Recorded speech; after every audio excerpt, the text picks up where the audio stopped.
So guys, na medyo tumaas ang hipon natin. Gawa nga ng malapit kasi okasyon at saka lumalamig. Ito 450 oh.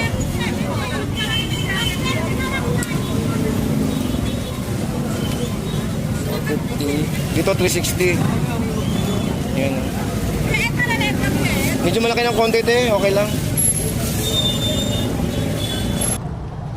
Dito sa manok, ito may tig-100 tayo.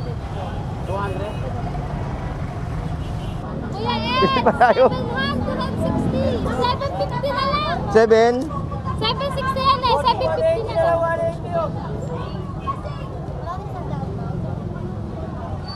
Baba. Galunggong? May galunggong ka dyan? Wala, salay lang. Ah, salay. Akala ko galunggong. Mas dayan, kuya.